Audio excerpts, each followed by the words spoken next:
बिस्मिल्लाहिर्रहमानिर्रहीम। आज हम डिस्कस करेंगे चैप्टर 2। होपफुली टेस्ट आप लोगों ने कर लिया होगा। चैप्टर 2 है sets, functions and groups. 3 topic है इसमें बेसिकली, और ये इम्पोर्टेंट चैप्टर है। इसमें से एनी टेस्ट में अक्सर क्वेश्चन आया होता है। ठीक है, तो चलिए स्टार्ट करते हैं क्वेश्चन 1 से। क्वेश्चन 1 है the collection of intelligent student of a class. पहला क्वेश्चन एक्चुअली सेट से है, तो सेट की डेफिनेशन आपको पता होनी चाहिए। सेट क्या होता है जी? Collection of well defined distinct object. कहते हैं collection of well defined distinct object is called set. पहले तो वेल डिफाइंड होना चाहिए और दूसरा क्या होना चाहिए? डिस्टिंक्ट भी होना चाहिए। तो देखते हैं। अब इंटेलिजेंट स्टूडेंट, इंटेलिजेंस का क्या क्राइटेरिया होता है? अब हर बंदे के मुताबिक इंटेलिजेंस डिफरेंट है। तो कुछ लोग कहते हैं जी 80% मार्क्स वाले इंटेलिजेंट होते हैं, कुछ लोग कहते हैं जी 90% मार्क्स वाले इंटेलिजेंट होते हैं, कुछ लोग कहते हैं जी नहीं 95% मार्क्स वाले इंटेलिजेंस होते हैं। तो ये कोई वेल डिफाइंड डेफिनेशन नहीं है। इंटेलिजेंट स्टूडेंट हमें बोलें जी इंटेलिजेंट स्टूडेंट है तो वो बता दें हाँ जी ये इंटेलिजेंट स्टूडेंट है, ऐसा नहीं है।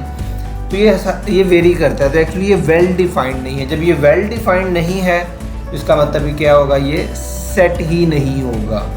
तो सेट के लिए वेल डिफाइंड भी होना चाहिए और फिर डिस्टिंक्ट एलिमेंट भी होने चाहिए। तो पहले तो जब वेल डिफाइंड ही नहीं है, जब वेल डिफाइंड होता तो हम एलिमेंट्स की तरफ जाते हैं। अब चूँकि वेल डिफाइंड नहीं है तो सिंपल ये सेट ही नहीं है। तो इसका ऑप्शन क्या हो गया जी? डी ऑप्शन है, नॉट अ सेट। ये सेट नहीं है। रीज़न क्या है जी? वेल डिफाइंड नहीं है। क्वेश्चन नंबर 2 में है the tabular form of x such that x belongs to rational and x square is equal to 12। इस तरह की इक्वेशन को हम सिंप्लीफाई करते होते हैं। x square is equal to 12। यहाँ से x की वैल्यू क्या आ गई?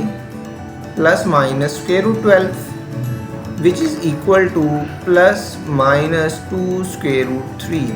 ठीक है जी। अब ये 2 square root 3 actually rational number है या इरेशनल है? ये इरेशनल नंबर है। क्यों? क्योंकि ये कंप्लीट स्क्वायर रूट नहीं है, तो ये रैशनल नंबर हुआ। तो अब देखते हैं, इसमें लिखा हुआ है x such that x belongs to rational. आपने वो नंबर्स बताने हैं जो इसको सॉल्व करने से रैशनल मिलते हों। तो हमें तो सॉल्व करने से इरेशनल नंबर मिल रहे हैं। इसका मतलब है जो कलेक्शन है हमारे पास वो एम्प्टी सेट में आएगी, ये कोई भी नहीं होगा। ठीक है, तो एम्प्टी सेट मोस्टली बच्चों ने आपने किया होगा कि सी ऑप्शन है प्लस माइनस। नहीं जी, ये आपका इरेशनल नंबर है और क्वेश्चन कह रहा है जी रैशनल नंबर से आपने आंसर बताना है। तो ऑप्शन हम क्या लिखेंगे? D, empty set. ठीक है जी। Next question 3, which of the following is equal to natural number. ठीक है, मैं एक लिस्ट लिख देता हूँ यहाँ पे जो नेचुरल नंबर्स की इक्वलेंट है वो आपको याद रखनी है। Natural number, whole number, integers और रैशनल। यहाँ तक सारे के सारे नंबर्स जो हैं वो नेचुरल नंबर के इक्विवेलेंट हैं। इसमें इवन भी आ रहा है, इंटीजर्स लिख दिए, इंटीजर्स में इवन नंबर भी हैं, ऑड भी हैं, प्राइम भी हैं, वो सारे के सारे इसी में आ जाएंगे। इसके अलावा कभी भी इक्विवेलेंट नहीं होगा। मतलब इरेशनल नंबर आ जाए, क्यू आ जाए, आर आ जाए, और इरेशनल नंबर, रियल नंबर और कॉम्प्लेक्स नंबर ये किसी के इक्विवेलेंट नहीं होते, ये अनलिमिटेड होते हैं। तो हम देख लेते हैं, क्यू डैश इरेशनल नहीं, ये नहीं हो सकता। सी और बी ऑप्शन में जी कॉम्प्लेक्स नंबर, ये भी नहीं है। डी ऑप्शन में रियल नंबर, ये देखें इंटीजर्स है, तो यही हमारा ऑप्शन क्या होगा? ट्रू होगा, सी ऑप्शन। अब आ जाते हैं क्वेश्चन नंबर 4 पे। बड़ा सिंपल सा क्वेश्चन था ये, क्वेश्चन 3। क्वेश्चन 4 क्या है? Which of the following set is not empty. कौन सा एम्प्टी नहीं है? तो स्टेप वाइज चेक कर लेते हैं। पहला है जी x such that x belongs to real and x square is equal to -2। मैं इसको ज़रा सिंप्लीफाई करता हूँ। X square is equal to -2 को x square is equal to -2, तो यहाँ से एक्स की वैल्यू क्या मिल जाएगी?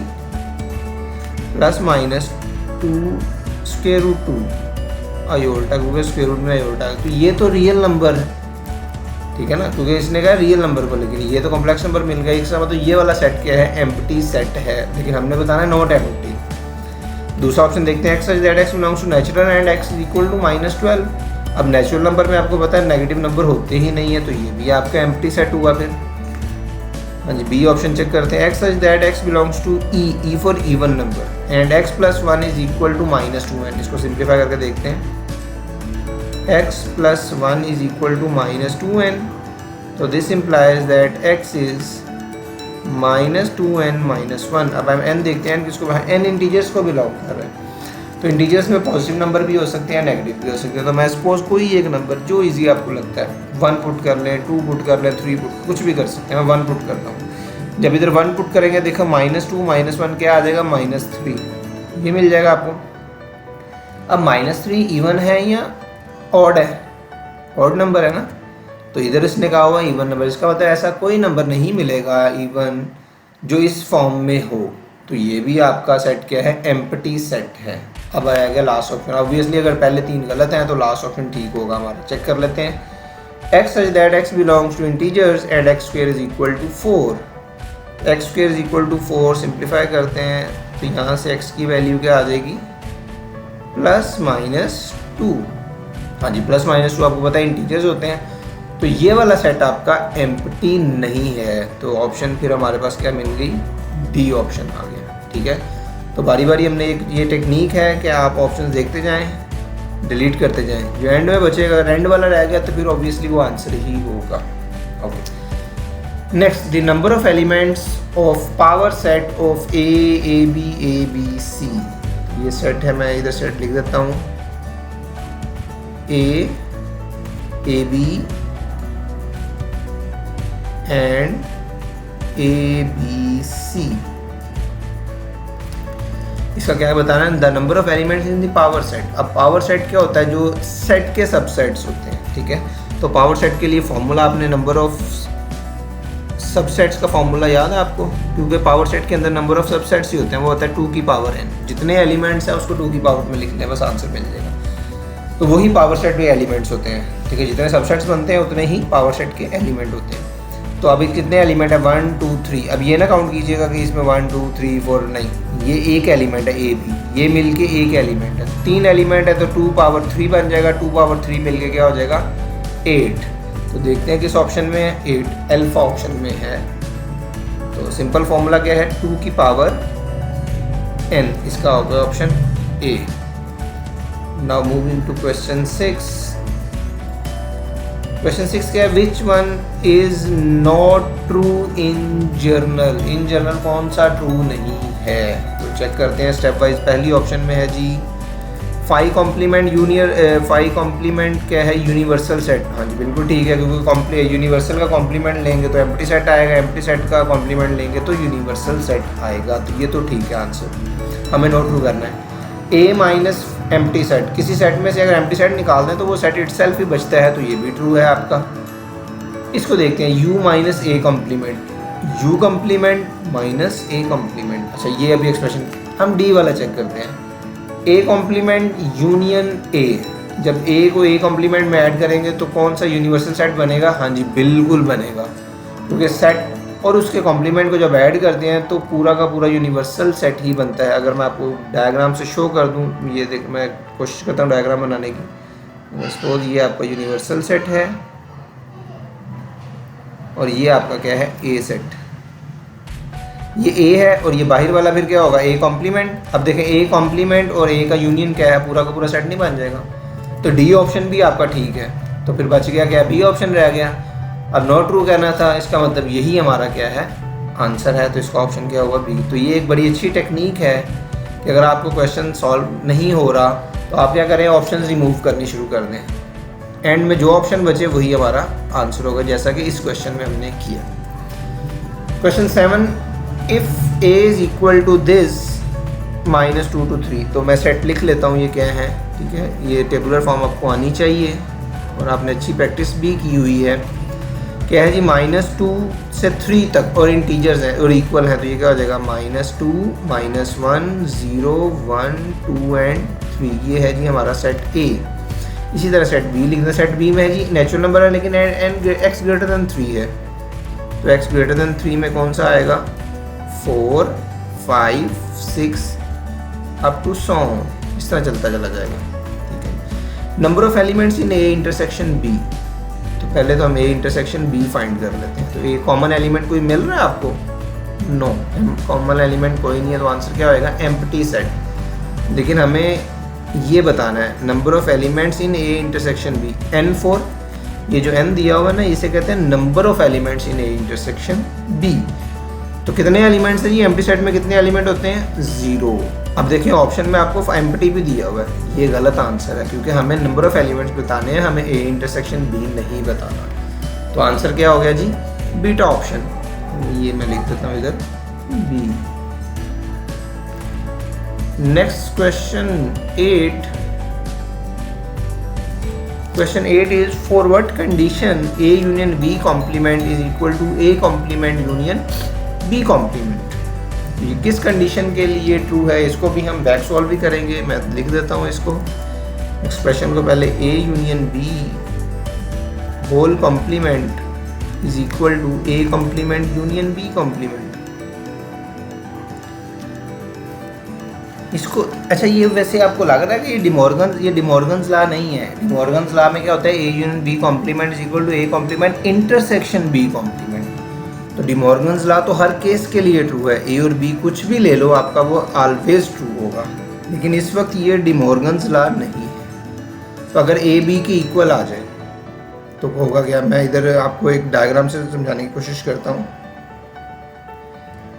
ये है जी आपका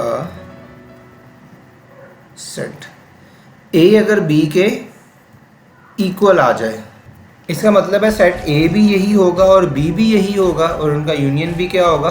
यही होगा। और इसका कॉम्प्लीमेंट क्या आएगा? ये बाहर वाला रीजन, इसके अलावा सर्कल से बाहर वाला, आउटसाइड वाला। इसी तरह अगर ए कॉम्प्लीमेंट करें तो बाहर वाला, यूनियन बी कॉम्प्लीमेंट करें वो भी बाहर वाला। ठीक है, तो अगर ए बी के इक्वल हो तो ये बात ट्रू है। ठीक है, लेकिन ये ऑल भी दिया हुआ है, तो पहले दो और भी ऑप्शन चेक करने में। अगर ए एम्प्टी सेट हो जाए तो अगर मैं ए को इधर एम्प्टी यूज़ कर दूँ, मतलब ए एम्प्टी होगा तो ये जस्ट क्या हो जाएगा? बी कॉम्प्लीमेंट ए, क्योंकि फाई यूनियन बी तो वो बी रहेगा, तो वो बी कॉम्प्लीमेंट आ जाएगा। और इस साइड पे भी क्या होगा? हाँ जी, फाई का कॉम्प्लीमेंट नहीं, इस साइड पे ज़रा फाई, अगर ए फाई है, फाई का कॉम्प्लीमेंट क्या हो जाएगा?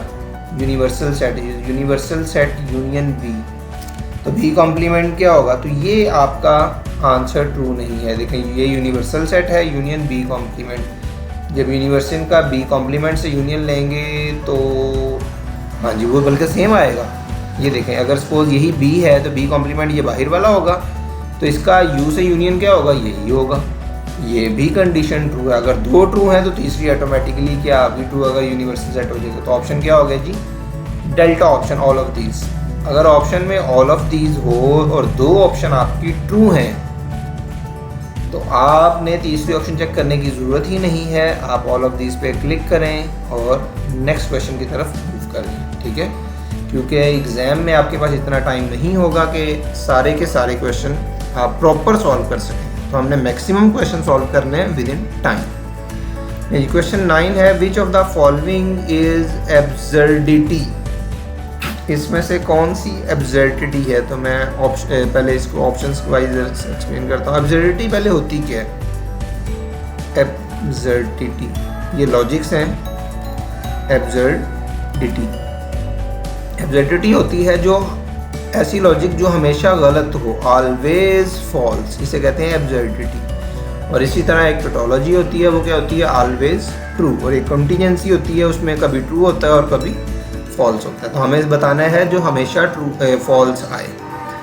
तो इम्प्लीकेशन जो है ये तो हम आपको पता है आंसर ट्रू भी देती है, और सॉरी ये वाला ये by conditional if and only if. ठीक है, ये ट्रू भी देती है अगर टेबल आप बुक से चेक करें, और फॉल्स भी देती है। तो ये तो कंटीजेंसी है, ये एब्सर्डिटी नहीं है। P implies Q। अब इफ़ देन वाली भी अगर आप देखें तो ये भी आपको एक पॉसिबिलिटी होती है जिसमें आंसर आपको ट्रू दे रहा होता है, और एक पॉसिबिलिटी ऐसी भी है जिसमें फॉल्स भी मिलता है, तो ये भी आंसर नहीं है।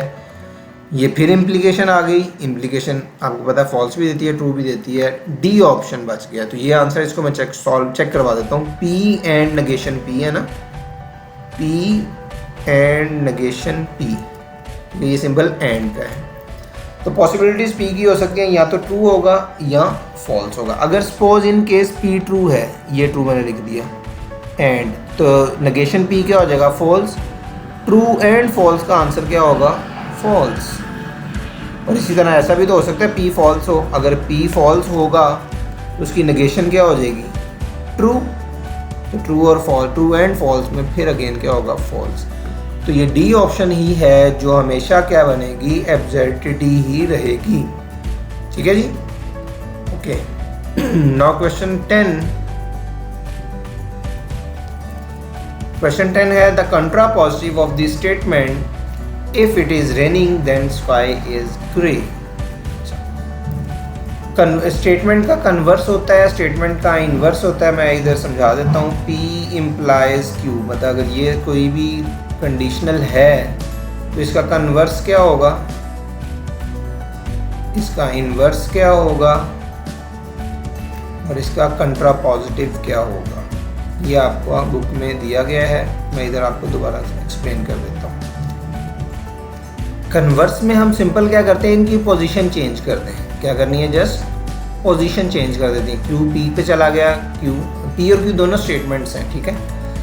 इन्वर्स में क्या करना है? दोनों के साइन चेंज करने होते हैं। तो ये दोनों के साथ हम क्या लगा देते हैं? नेगेशन।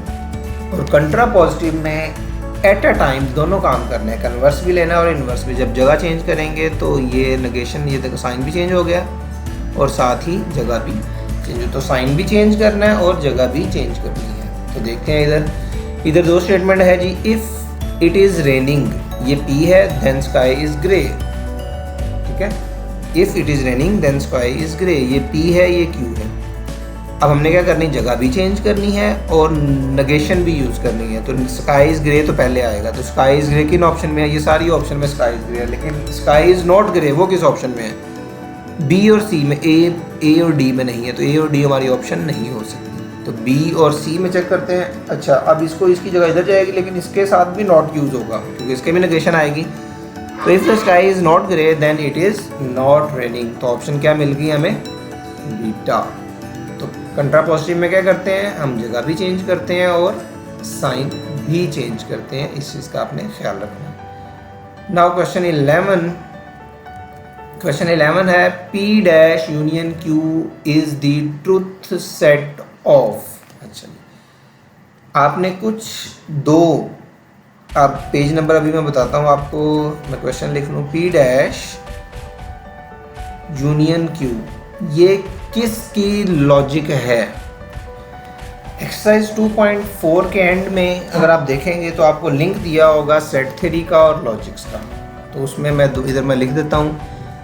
जो आपकी नेगेशन है लॉजिक में, एक्चुअली वो सेट थ्योरी में क्या है? माइनस, जिसको आप कहते हैं सेट A माइनस B। और जो आपका सेट लॉजिक है एंड, इसको इंटरसेक्शन कहते हैं। और जो है और इसको हम क्या कहते हैं? यूनियन। ये वाला जो एक्चुअली एक्सप्रेशन दिया हुआ है, आप देखना 4th पॉइंट पे लिखा हुआ है, ये एक्चुअली P इम्प्लाइज Q है। इसे कहते हैं इम्प्लीकेशन का। ये आपको याद रखना है।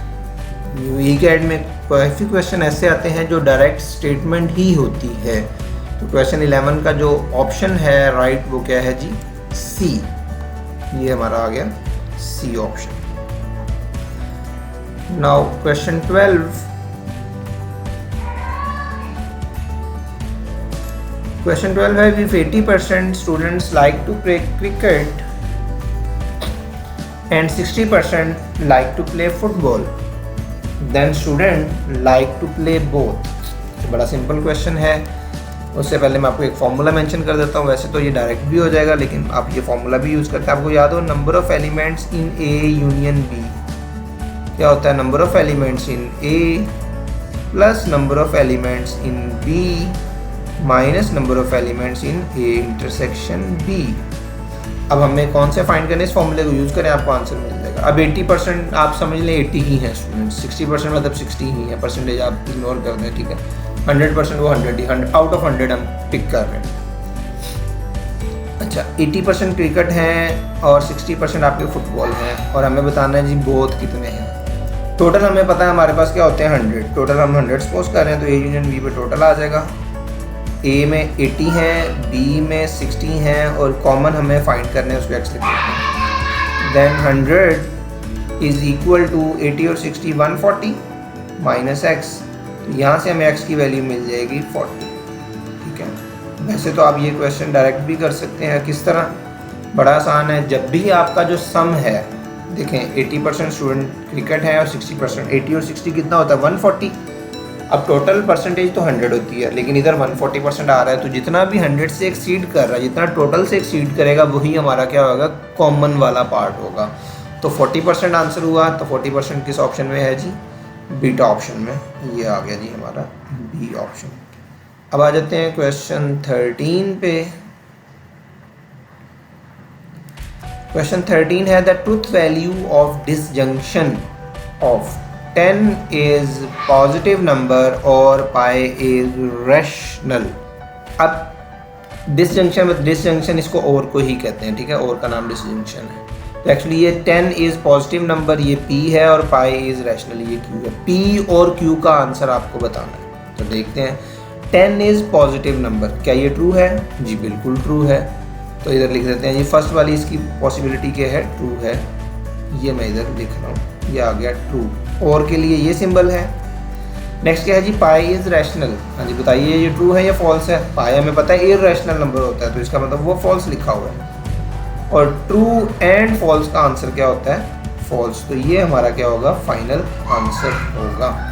तो फॉल्स ऑप्शन में है जी, हाँ जी, ये देखें बीटा ऑप्शन में दिया गया है फॉल्स। 13 का ऑप्शन क्या हो गया, बीटा।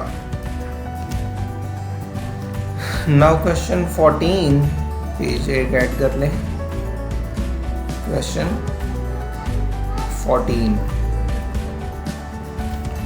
14 है which of the following represents the relation x is equal to y plus 1। तो मैं पहले एक्सप्रेशन लिख दूं, x is equal to y plus 1।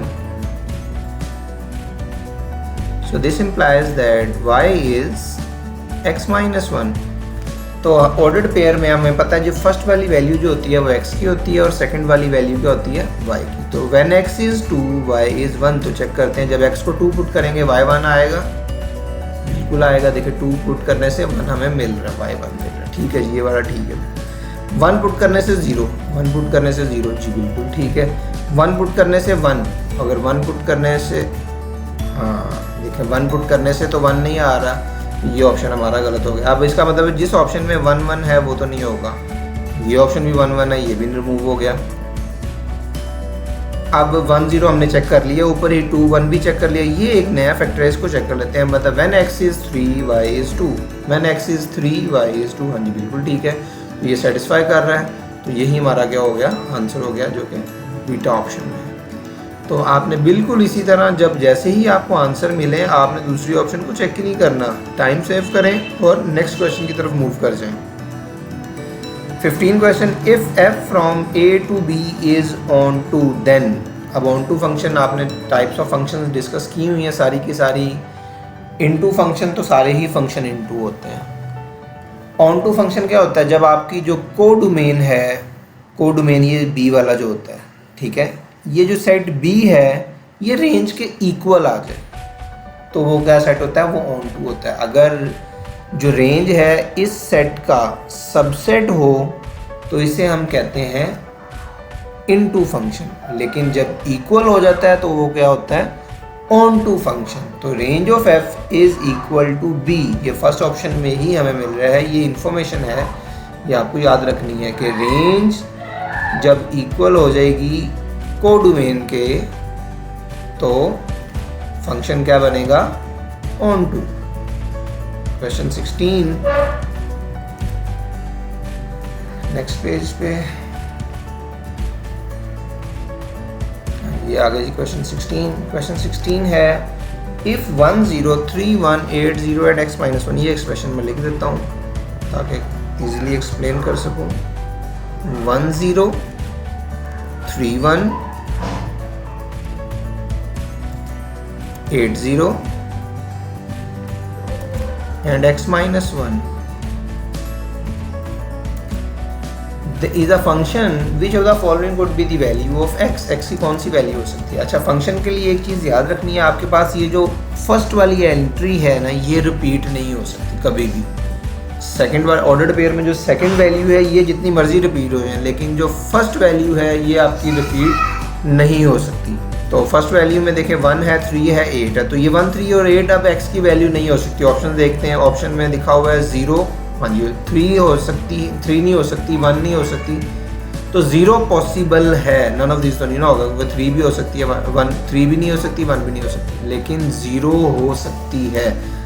तो ऑप्शन क्या हो गया इसका भी हमारे पास A option. Next question 17, the sum of residue class 7 and residue class 6 under modulo 8। ठीक है, अब रेजिड्यू क्लासेस का आपको आइडिया होना चाहिए, ये चैप्टर 2 के एंड में है। रेजिड्यू क्लासेस एक्चुअली रिमाइंडर्स होते हैं और कुछ नहीं है। 7 के रिमाइंडर्स क्या होंगे, 1 2 3 4 5 6 और शुरू में एक 0 भी आएगा। ये होती है आपकी रेजिड्यू क्लास। इसी तरह रेजिड्यू क्लास 6 की क्या आएगी, वो कहाँ तक आएगा, 5 तक आएगा, 0 1 2 3 4 एंड 5। हमें मॉडुलो 8 में चाहिए, ठीक है, और उनका sum, the sum of residue class. अब सम करते हैं, 7 + 6, 7 + 6 कितना होगा, 13। 13 मॉडुलो 8 में चेक करना है आपने। अब मॉडुलो 8 का मतलब है जब 8 से इसको डिवाइड करेंगे तो रिमाइंडर क्या आएगा, सिर्फ आपने रिमाइंडर, क्योंकि मॉडुलो क्लास एक रिमाइंडर ही होती है और कुछ नहीं होता, तो जब इसको 8 से डिवाइड करेंगे तो रिमाइंडर क्या मिलेगा हमें, 5। तो ये 5 देखें, क्लास ऑफ 5, ये मॉडुलो क्लास ऑफ 5 मिलेगी आपको, मिल गया बीटा। तो मॉडुलो क्लास क्या होती है, जस्ट आपको रिमाइंडर्स चेक करने हैं और कुछ नहीं करना। ठीक है जी, नेक्स्ट क्वेश्चन 18 में है, which of the following is not closed with respect to addition. Addition closed, closure law chapter 1 में आपने डिस्कस किया होगा। कुलैयर लॉ क्या है, मैं इधर लिख देता हूँ, for all A B belongs to R, उसका सम भी उसी सेट को बिलोंग करना चाहिए। For all A B belongs to R, मतलब कोई भी दो एलिमेंट्स अगर किसी सेट में है तो उनका जो ऑपरेशन है अगर उसी सेट में है, ऑपरेशन में एडिशन भी हो सकती है, कुछ और भी हो सकता है। ये ऑपरेशन कुछ भी हो सकता है, ज़रूरी नहीं है एडिशन ही हो। तो चेक करते हैं अपनी ऑप्शंस। क्वेश्चन 18 था, सेट ऑफ नेचुरल नंबर। अब नेचुरल नंबर में देखें, अंडर एडिशन चेक कर रहे हैं ना, दो नेचुरल नंबर का सम करें कोई भी, क्या वो उनका आंसर नेचुरली रहेगा, बिल्कुल नेचुरल रहेगा, ये कभी भी बाहर नहीं जा सकता, तो ये क्लोज्ड है, हमें चाहिए नॉट क्लोज्ड। अच्छा, अब ये रेजिड्यू क्लासेस ऑफ मॉडुलो 3, अब जितनी भी रेजिड्यू क्लासेस हैं वो सारी की सारी क्लोज होती हैं, ये आप याद रखें बस, ठीक है। अब ये डी ऑप्शन देखें, नन ऑफ दीज है, तो ये नन ऑफ दीज तो नहीं हो सकता क्योंकि ये दो तो आपके क्लोज्ड हैं। ऑप्शन फिर हमारे पास क्या रह गई, C, to close to singular matrix, ये आपके क्लोज्ड नहीं होते। एग्जाम्पल भी आपको मैं दे देता हूँ, आप चेक कीजिएगा सिंगुलर मैट्रिसेस को, उनको दो को प्लस करने से नॉन सिंगुलर, सॉरी ये नॉन सिंगुलर है ना, नॉन सिंगुलर में दो नॉन सिंगुलर मैट्रिक्स को ऐड करें तो आंसर सिंगुलर आ जाता है। तो ये देखें वो रिजल्ट चेंज हो गया, जब रिजल्ट चेंज हो गया तो ये सेट क्या होगा, क्लोज्ड नहीं होगा। नेक्स्ट आ जाते हैं क्वेश्चन 19 पे। 19 है the semi group is monoid. अब मोनाइड के लिए आपको पता प्रॉपर्टीज़ हैं, मैं ये सीक्वेंस लिख देता हूँ। फर्स्ट वाली कुलैयर होती है, सेकंड वाली एसोसिएटिव, देन आइडेंटिटी, ये चैप्टर 1 की प्रॉपर्टीज़ हैं, और third one is inverse. Closure law अगर किसी सेट में होल्ड करता है तो उसे हम कहते हैं ग्रुपॉइड, ठीक है, ये इसी तरह सीक्वेंस याद रखनी है। अगर उसी सेट में एसोसिएटिव भी होल्ड कर रहा है तो उसे हम कह देते हैं जी सेमी ग्रुप। ये सारी इंफॉर्मेशन है। आइडेंटिटी हो तो हम इसे कहते हैं मोनाइड, और अगर इन्वर्स हो जाए तो पूरा का पूरा कंप्लीट ग्रुप हो जाता है। और एक और भी है कॉम्यूटेटिव, कॉम्यूटेटिव हो जाए तो उसका स्पेशल नाम आ जाता है अबिलियन ग्रुप। तो हमें हमारे क्वेश्चन में पूछा हुआ है semi group is monoid, monoid कब होगा, ये देखिए सेमी ग्रुप मोनाइड कब बनता है, जब उसकी आइडेंटिटी एग्जिस्ट करती है। तो आइडेंटिटी एलिमेंट एग्जिस्ट, ये सी ऑप्शन में पड़ा हुआ है, तो ऑप्शन हो गया सी। नाउ क्वेश्चन 20, क्वेश्चन 20 है जी, power set of A under union is monoid. अच्छा, इसको भी एक्सप्लेन करता हूँ। Power set of A under क्या है, यूनियन, ये ऑपरेशन है, यूनियन वाला ऑपरेशन है। Is monoid then it's identity. Monoid का मतलब है इसमें तीन प्रॉपर्टीज़ हैं, क्लोजर है, एसोसिएटिव है और आइडेंटिटी है। तो आपने बतानी है कि इसकी आइडेंटिटी क्या होगी। तो वैसे तो दो तरह के क्वेश्चन है, एक है जी पावर सेट अंडर यूनियन और एक है पावर सेट अंडर इंटरसेक्शन। तो यूनियन में, पावर सेट अंडर यूनियन में जो आइडेंटिटी एलिमेंट है वो क्या होगी, एम्प्टी सेट। हमेशा कोई भी सेट हो पावर सेट का यूनियन के रिस्पेक्ट अगर मोनाइड है तो उसकी आइडेंटिटी एलिमेंट क्या होगी, एम्प्टी सेट। और दूसरी इन्फॉर्मेशन भी साथ ही लिख देता हूँ कि पावर सेट इंटरसेक्शन में अगर हो तो वो क्या होता है, सेट इटसेल्फ, और सेट इस वक्त क्या है, ए। तो इंटरसेक्शन में जो आइडेंटिटी होती है सेट इटसेल्फ होती है और यूनियन में जो आइडेंटिटी होती है वो क्या होती है, एम्प्टी सेट। और हमें इधर बतानी थी, हाँ जी, यूनियन में बतानी है, तो ऑप्शन क्या हो गया, सी। ये सी ऑप्शन। अब क्वेश्चन आ जाते हैं जी 21 पे। 21 है जी, if number of elements in A is 10, number of elements B is 5, A union B में है, यूनिवर्सल में है, तो ये बताना। तो ये एक्सप्रेशन ये तो कैलकुलेट करने वाला है, तो मैं इसको सॉल्व कर देता हूँ। ए डैश क्या है जी, यूनियन बी डैश। अगर जो इनसाइड है इसके मैं डिमॉर्गन्स लॉ यूज़ करूँ तो एक्चुअली ये नहीं बन जाएगा, A intersection B whole complement. और होल कंप्लीमेंट हम कैसे लिख सकते हैं, universal set minus A intersection B. तो ये क्या बन गया, number of elements in universal set minus number of elements in A intersection B. और number of elements intersection B का फॉर्मूला वो अलग से आप उसको फाइंड कर सकते हो, वो क्या होगा, इधर मैं बल्कि नीचे मैं उसका कलर चेंज करके दे देता हूँ। Number of elements in A union B, ये जो भी ऊपर भी लिखा था हमने, number of elements in A, number of elements in B minus number of elements in A intersection B. तो यहाँ से इंटरसेक्शन का फॉर्मूला यूज़ कर लें आप, तो ये क्या बन जाएगा, minus number of elements in A minus number of elements in B minus number of elements in, अच्छा वो माइनस माइनस मिलकर प्लस हो जाएगा क्योंकि ये बाहर भी माइनस है, ए यूनियन बी। तो वैल्यूज़ पुट करें, आंसर मिल जाएगा। यूनिवर्सल सेट में कितने हैं जी, ये दिए गए यूनिवर्सल सेट में जस्ट 15 है, तो ये आ गया 15। ए में कितने हैं, 10 और बी में 5 हैं। ए में 10 है, बी में 5 हैं। और टोटल कितने हैं, टोटल हमारे पास कॉमन है ना, तो कॉमन कितने होंगे इधर से देख लेते हैं अभी, बल्कि ये टोटल दिए हुए आपको, number of A union B is 13, ये आ गए 13। तो इसको सिंप्लीफाई करके देख लें आंसर क्या होएगा। ये 15 माइनस 15 तो कैंसिल हो जाएगा, तो आंसर क्या रह जाएगा, जस्ट 13। फाइन, तो 13 हमारे ऑप्शन क्या है जी, सी ऑप्शन है। तो ये आ गया हमारा सी ऑप्शन। तो ये फॉर्मूला बेसिक वाला हमने यूज किया है। Now question 22।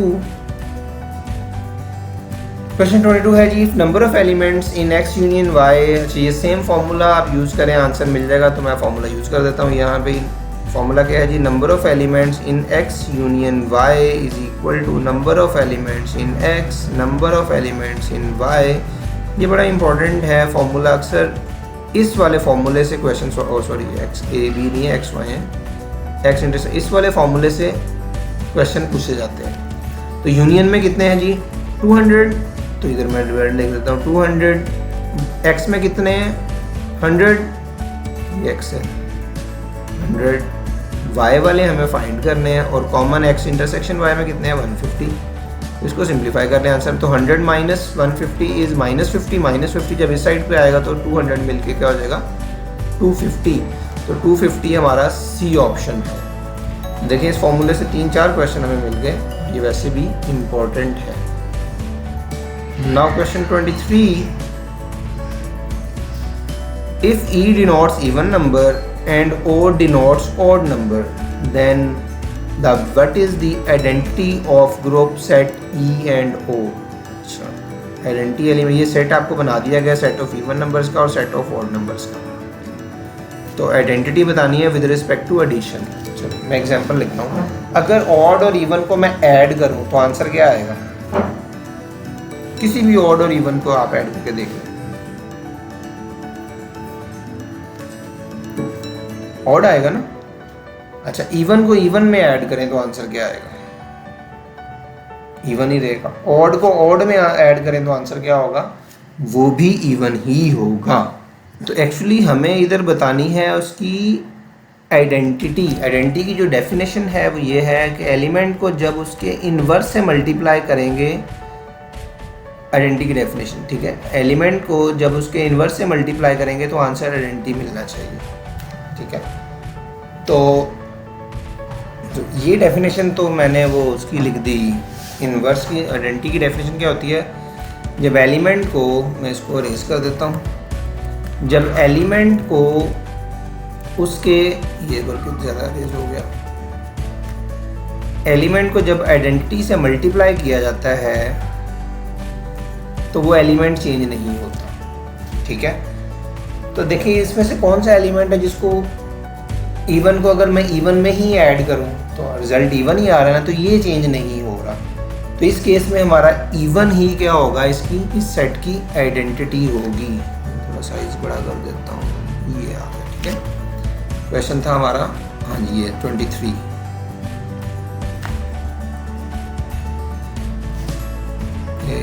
ये वाला 23 हम डिस्कस कर रहे थे।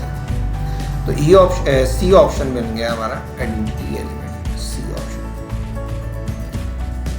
नेक्स्ट क्वेश्चन 24 है जी, 1 omega omega square is a group. 1 omega और ओमेगा स्क्वायर आपको याद होंगी, तो ये क्यूब रूट ऑफ यूनिटी है, क्यूब रूट ऑफ यूनिटी है, तो ये ग्रुप बनाती हैं किसी के रिस्पेक्ट से। अच्छा, एक और इन्फॉर्मेशन ये याद रखने वाली है कि अगर तो किसी सेट में 0 है तो वो अंडर एडिशन ग्रुप बन सकता है, अगर 0 नहीं है तो कभी भी एडिशन में ग्रुप नहीं बन सकता, ये बात आपने याद रखनी है। माइनस में तो कभी भी बनेगा ही नहीं ना, माइनस को तो भूल ही जाए, माइनस डिवीजन और सब्ट्रैक्शन को तो भूल जाए, इससे कभी भी ग्रुप नहीं बनेगा आपके ग्रुप या तो एडिशन से होगा या मल्टीप्लिकेशन से होगा। एडिशन में कुछ वक्त होगा जब आपको 0 नज़र आ रहा होगा, अब कहीं भी 0 नहीं नज़र आ रहा तो ये मल्टीप्लिकेशन, लेकिन इसमें ऑप्शन नन ऑफ दिस की भी दी हुई है, ठीक है। तो ये ख्याल रखना है आपने। तो वैसे हमें पता है जी 1 ओमेगा ओमेगा स्क्वायर ये ग्रुप बनाता है अंडर मल्टीप्लिकेशन, क्योंकि ओमेगा क्यूब क्या होता है, 1 के इक्वल होता है, तो अंडर मल्टीप्लिकेशन हमारा बीटा ऑप्शन में दिया गया है हमें, बीटा ऑप्शन। नाउ क्वेश्चन 25 में क्या है जी, if x static y is equal to 5xy। ये ज़रा इंपॉर्टेंट क्वेश्चन और थोड़ा सा मुश्किल भी है, मुश्किल नहीं है, इसमें बस डेफिनेशन यूज़ करनी है। Then 2x static 3y, 2x static 3y। अच्छा, एक्चुअली उसने मल्टीप्लिकेशन आपको खुद से डिफाइन करके दी है कि दो नंबर्स को आपने इस फॉर्मूले से मल्टीप्लाई करना है। ये जो फॉर्मूला है 5xy, तो ये दो नंबर्स हैं 2x और दूसरा नंबर क्या है 3y, तो इसको हमने इस फॉर्मूले से मल्टीप्लाई करेंगे तो ये हो जाएगा 5 × 2x × 3y। ये कितना हो जाएगा, 5 × 2 = 10, 10 × 3 = 30xy, ठीक है। तो जब आपको उसने मल्टीप्लिकेशन खुद से डिफाइन कर दी है तो आपको उसी को फॉलो करना पड़ेगा। ये ऑप्शन देखें क्या है, सी है, और ये बड़ा ही इंपॉर्टेंट क्वेश्चन है, देखने में मुश्किल भी है, और बस आपको क्या करना है, वो जो डेफिनेशन दी गई है उसी को ही यूज़ करना है। Next 26, the set 2 × 2 non singular matrices form 2 × 2 non singular matrices हैं। अब नॉन सिंगुलर अभी हमने ऊपर भी डिस्कस कर रहे थे कि ये आपके क्लोज्ड ही नहीं होते। नॉन सिंगुलर मैट्रिक्स 2 × 2 के नॉन सिंगुलर मैट्रिक्स ये क्या होते हैं, क्लोज्ड ही नहीं होते। किसके रिस्पेक्ट से, एडिशन के रिस्पेक्ट से। लेकिन अगर हम मल्टीप्लिकेशन के रिस्पेक्ट से चेक करें तो ये क्लोज्ड होते हैं, मतलब इस पे कोलेयर ला भी होल्ड करता है और एसोसिएटिव ला भी होल्ड करता है, और आइडेंटिटी भी होती है। आइडेंटिटी मैट्रिक्स आपने पढ़ी हुई है 1 0 0 1 1, ठीक है। लेकिन अब चेक करना है क्या दो मैट्रिक्स को मल्टीप्लाई करेंगे तो आंसर सेम आता है। इधर मैं आपको, क्या मैट्रिक्स ए को बी से मल्टीप्लाई करूं और फिर बी को ए से, क्या आंसर सेम आएगा, नहीं, ये सेम नहीं आएगा। तो कम्यूटेटिव ला इसमें होल्ड नहीं करता, ये बात याद रखनी है आपको। कम्यूटेटिव होल्ड नहीं करता तो ये अबेलियन ग्रुप नहीं हो सकता। तो ये सिंपल क्या है जी, group with respect to multiplication. तो ये कौन सा ऑप्शन है, C option. Now question 27, the number of proper subsets of phi a b तीन एलिमेंट्स हैं 5 A एंड B। अभी ऊपर मैंने नंबर ऑफ सबसेट्स का फॉर्मूला यूज़ किया था, वो क्या था, मैं दोबारा से लिख देता हूँ, 2 पावर n। लेकिन जो प्रॉपर सबसेट्स हैं उसमें सिर्फ एक माइनस करना होता है, ठीक है। इसमें इम्प्रॉपर सेट इटसेल्फ जो होता है वो इम्प्रॉपर सेट होता है, वो भी इसी में आ रहा होता है। तो नंबर ऑफ प्रॉपर सबसेट्स के लिए क्या करना है आपने, मैं वो भी फॉर्मूला लिख देता हूँ, सिर्फ 1 माइनस करना है प्रॉपर सबसेट्स। तो जब 1 माइनस करेंगे तो ये हो जाएगा 2n माइनस 1। अब कितने एलिमेंट्स हैं हमारे सेट में, 3, 1, 2 एंड 3। तो 2 पावर 3 माइनस 1 विच इज़ 7। तो उसमें कितने एलिमेंट्स हैं जी, 7। ये देखिए बीटा ऑप्शन में है, ये आ गया जी B option. Next question, next page बल्कि पेज ऐड कर लेते हैं। नेक्स्ट क्वेश्चन है जी 28, इधर लिख लें 28। अब पार्टीशन करने की जरूरत नहीं है, 2-3 क्वेश्चन ही हमारे रह गए हैं। 28 में let A and B C then which one is true. अच्छा मुझे सेट लिखने पड़ेंगे। सेट ए क्या है, 1 2, set B is singleton 1 singleton 2, ठीक है। और सी क्या है, सिंगलटन 1 और 1 2। Then which of the following is true, कौन सा ट्रू है। A is equal to B, क्या ए बी के इक्वल है, नहीं, बिल्कुल इक्वल नहीं है। क्यों, क्योंकि ये 1 2 है, ये सिंगलटन 1 सिंगलटन 2 है, तो ये दोनों डिफरेंट चीज़ें हैं, ये इक्वल नहीं है। ए बिलोंग्स टू सी, क्या जो सेट ए है वो सी को बिलोंग कर रहा है जी। ये देखो 1 2 है और ये आपका 1 2 है, लेकिन इधर जो एलिमेंट, ये 1 2 एलिमेंट है, तो कभी भी एलिमेंट बिलोंग नहीं करता, ये बात आपने याद रखनी है। सेट बिलोंग करता है, एलिमेंट बिलोंग नहीं करता। अच्छा जी, बी ऑप्शन में आ जाता है। A is a subset of सी, क्या ए बी का सबसेट है, हाँ जी ये हो सकता है कि जो ए बी का क्या है वो सबसेट है। तो ये हमारा ऑप्शन क्या होगी, ट्रू। बी और सी का तो कोई लिंक ही नहीं बन सकती, बी सबसेट नहीं हो सकता क्योंकि इसमें ए 2 है। तो बीटा ऑप्शन आ गया हमारा B option. Next question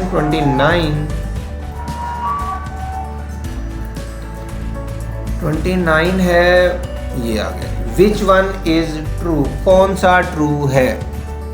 A intersection 5, क्या मैं ए का एम्प्टी सेट से इंटरसेक्शन लूँ तो क्या सेट ए आएगा, नहीं, वो तो एम्प्टी सेट आना चाहिए, तो ये ऑप्शन नहीं है। इसी तरह अगर ए का मैं एम्प्टी सेट के साथ इंटरसेक्शन लूँ तो हमें वो सेट एम्प्टी चाहिए था, ये कम्प्लीमेंट तो नहीं आएगा, तो ये भी ऑप्शन ट्रू नहीं है। ए का अगर इंटरसेक्शन एम्प्टी सेट से लें तो एम्प्टी आना चाहिए, हाँ जी बिल्कुल आएगा, तो यही ऑप्शन हमारी ठीक है। ये तो बड़ा बेसिक सा क्वेश्चन था, सिंपल सा, इसका सी ऑप्शन ट्रू है। अब आ जाते हैं क्वेश्चन 30, लास्ट क्वेश्चन हमारा। लास्ट क्वेश्चन क्या है जी, okay. The shaded region in the figure is, इस फिगर में शेडेड रीजन क्या है। तो शेडेड रीजन ये देखें सिर्फ ए वाला है। एक चीज़ याद रखें, अगर 3 सेट में से सिर्फ एक ही शेड हुआ है तो वो माइनस वाला ही आंसर है, क्योंकि इसका मतलब है ऐसे एलिमेंट्स जो ए में है और बी और सी में नहीं है। तो वो ये देखें एक ही ऑप्शन में मिल रहा है, बी और सी में नहीं है लेकिन ए में है, तो ए माइनस बी इंटरसेक्शन सी। तो माइनस वाले हमेशा क्या होंगे, जो सिर्फ एक सेट कॉमन किया होगा, ठीक है। तो ये ए माइनस का मतलब सिर्फ ए शेड होगा, अगर बी माइनस होता तो सिर्फ बी शेड होता, और अगर कोई भी इस तरह कुछ भी जो माइनस होता जाएगा वही सिर्फ शेड होगा। ये ऑप्शन हमारी क्या हुई,